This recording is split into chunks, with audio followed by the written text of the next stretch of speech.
नमो नमः। प्रवाचिका अहंदया जोशी अद्य नूतनपुस्तकस्य पठनस्य प्रारम्भं करिष्यति। वि.स. खांडेकर महोदयेन लिखितं ययाति नामक पुस्तकम्। अस्तु तर्हि प्रारंभं कुर्मः। माझी कहाणी मी का सांगत आहे? माझे मलाच नीट कळत नाही. मी राजा आहे म्हणून का मी हे सारे सांगत आहे? मी राजा आहे छे होतो. राजे राण्यांच्या गोष्टी लोक मोठ्या आवडीने ऐकतात. त्यांच्या प्रेम कहाण्यात तर जगाला फार फार गोडी वाटते. मोठे मोठे कवी त्या कथांवर काव्य रचतात. माझी कहाणी ही सुद्धा एक प्रेमकथा. छे, ती कसली कथा आहे कोणाला ठाऊक. एखाद्या कवीचे मन वेधून घेण्यासारखे तिच्यात काही नाही हे मला कळते, पण केवळ एखाद्या राजाची कथा म्हणून काही ती सांगायला मी सिद्ध झालेलो नाही. या कहाणीच्या मुळाशी कोणत्याही प्रकारचा अभिमान नाही, अहंकार नाही, प्रदर्शन नाही. शेल्याची लक्तरे आहेत ही. त्यात प्रदर्शन करण्यासारखे काय आहे? राजाच्या पोटी मी जन्माला आलो म्हणून राजा झालो, राजा म्हणून जगलो. यात माझा गुणदोष नाही. हस्तिनापूरच्या नहुष महाराजांच्या पोटी परमेश्वराने मला जन्म दिला. पित्याच्या मागून सरळ सिंहासनावर बसलो मी. त्यात कसले आहे मोठेपण? राजवाड्याच्या शिखरावर बसलेल्या कावळ्याकडे सुद्धा लोक कौतुकाने पाहतात. राजपुत्र न होता मी ऋषिकुमार झालो असतो तर माझे जीवन कसे कसे झाले असते? शरद ऋतूतल्या नृत्यमग्न चांदण्या रात्रीसारखे की शिशिरातल्या अंधाऱ्या रात्रीसारखे कुणी सांगावे? आश्रमात जन्माला येऊन मी अधिक सुखी झालो असतो छे. या प्रश्नाचे उत्तर शोधूनही मला मिळत नाही. एक गोष्ट मात्र राहून राहून मनात येते. कदाचित माझी जीवन कहाणी अगदी साधी झाली असती. एखाद्या वल्कलासारखी अनेक रंगांनी आणि विविध धाग्यांनी नटलेल्या राजवस्त्रांचे रूप तिला कधीच आले नसते. पण त्या वस्त्राचे सारेच रंग काही मला सुखद वाटत नाहीत. अधुना द्वितीया कथा एषा असे असूनही माझी जीवनकथा सांगायला मी प्रवृत्त झालो आहे. ते का? या प्रवृत्तीच्या मागे कोणती प्रेरणा आहे? जखम उघडी करून दाखविली म्हणजे माणसाचे दुःख हलके होते. कुणी जवळ बसून विचारपूस केली की आजाऱ्याला बरे वाटते. आपुलकीच्या अश्रूंनी दुर्दैवी माणसाच्या मनातला वणवा विसतो. मला सुद्धा ते अश्रूच हवे आहेत का? ते काही असो, एक गोष्ट सत्य आहे. या कहाणीने माझे मन भरून गेले आहे. आषाढातल्या ढगाळ आभाळासारखे रात्रंदिवस मी विचार करीत आहे. ही कहाणी ऐकून एखाद्याला आयुष्याच्या मार्गातले खाच खळगे दिसतील. त्याला मी वेळेवर सावध केल्यासारखे होईल अशी कल्पना मनाला सुखवून जाते, पण ती क्षणभरच. लगेच मलाच वाटते ही शुद्ध आत्मवंचना आहे.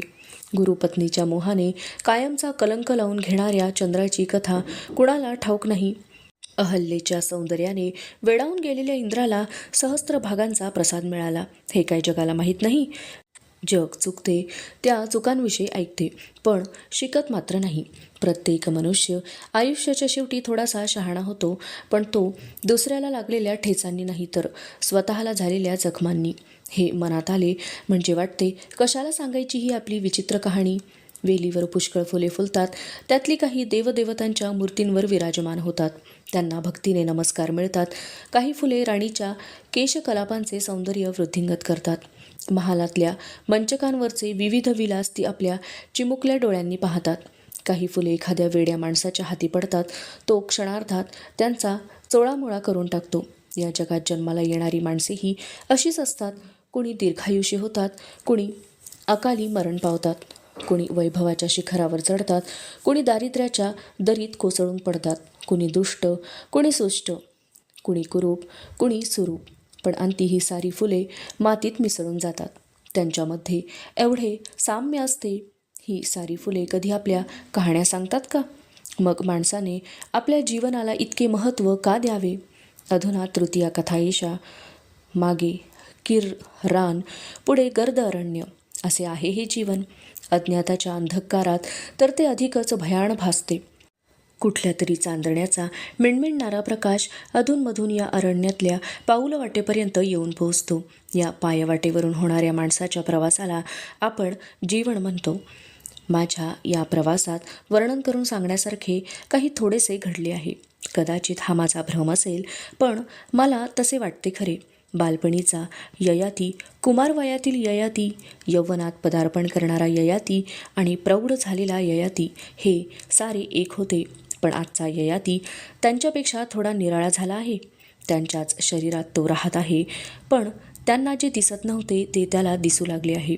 सर्वांनाच अगदी अंधुक का होईना दिसावे म्हणून स्वतःची कहाणी सांगायचा मोह त्याला अनावर होत आहे. अधुना चतुर्थी कथाईशा. लहानपणाच्या आठवणी किती नाजूक, किती मोहक, पण किती बहुरंगी असतात. जणू काही मोरपिसेच. माझ्या पहिल्या आठवणीत अग्नी आणि फुले ही परस्परांना बिलकून बसली आहेत, अगदी जुळ्या भावंडांसारखी. पहिल्यापासून मला फुले फार फार आवडायची. अगदी लहान होतो तेव्हापासून. घटका राजवाड्यातून दिसणाऱ्या प्रफुल्ल उद्यानाकडे मी टक लावून पाहत बसत असे म्हणे.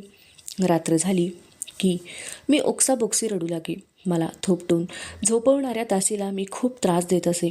कधी चिमटे काढ, कधी लाथा झाड, कधी चावा घे, असा माझा क्रम चाले. बागेतली सारी फुलं माझ्या मंचकावर आणून ठेव, मग मी झोपतो, असे मी एका दासीला म्हटले होते. तिने हसत हसत दुसरीला ते सांगितले. दुसरीने कौतुक करीत ते उद्गार तिसरीच्या कानांवर घातले. साऱ्या दासींच्या आणि सेवकांच्या तोंडी तोच विषय झाला. आईलाही माझ्या बोलण्याचे कौतुक वाटले.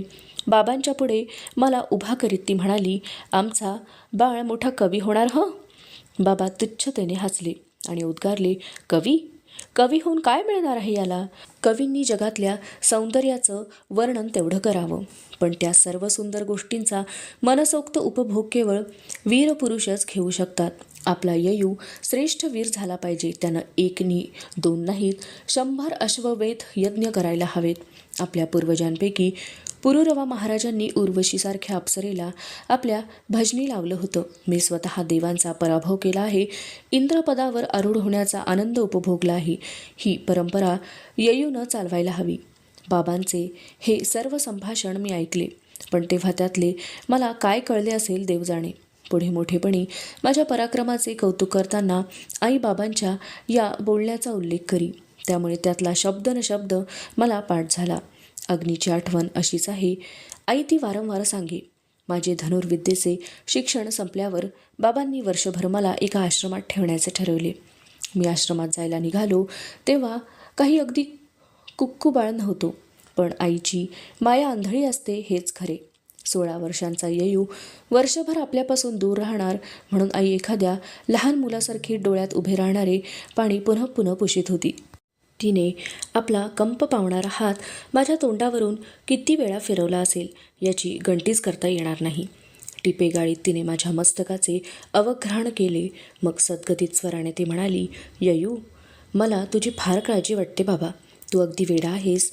लहानपणी अग्निशाळेत या ज्वाळा पाहून तू नाचायला लागलास. एकदा त्या ज्वाळातून ठिणग्या उडत होत्या, त्या पाहून तू टाळ्यापिटीत ओरडलास, फुलं फुलं.